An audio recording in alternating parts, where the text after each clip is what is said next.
Magpapalit tayo ng ano. Magpapalit tayo nito. Tensioner.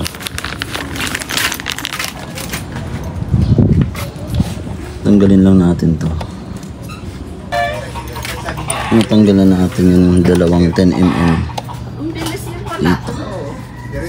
Tinakpan ko na nito para hindi pasukin, baka mamaya eh. Ayan, natanggal na natin. Ito na siya.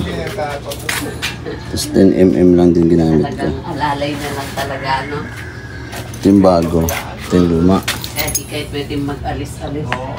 Ayan, tumutunog na siya. Naaya kayo ni... Ayan, tunog na.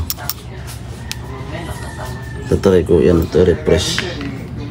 Pero papalit muna natin ito. Ayan, walang tunog. Ngayon, kailangan pataasin muna natin ito.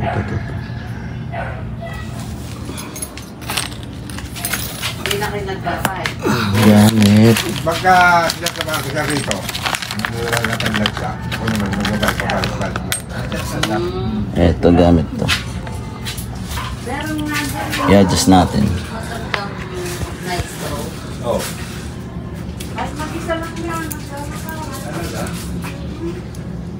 Sipot yan.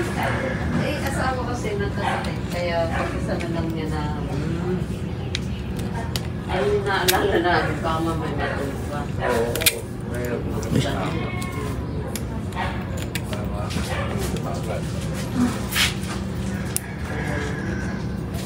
May ano naman siya, service. Yung pan. Yan o. Sagad na siya. Kinaganda nito sa nabili ko. May libre siyang itong pin. Tapos may mga ngipin yan eh. Nagkasakit na daw yung asawa, yung babae. Pag naikot yun ng sagad ng ganyan, sabit yun sa pin. Yun ang purpose niya. Para may kabit natin, kailangan kasi nakaganito. Para hindi mapuwersa yung rubber dun sa may tensioner na ano, kadena. Tapos, pag kinabit natin to, dapat nakasuksok tong rubber. Dito, napaikot yan.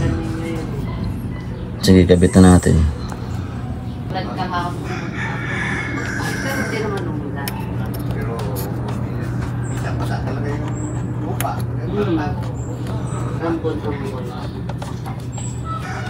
Minsan na pagka maglalakad kami.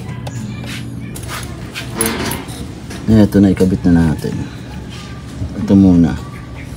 Saka ko tatanggalin to.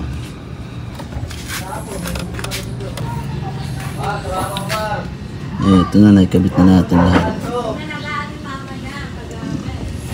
Kabit na nito. Goods na.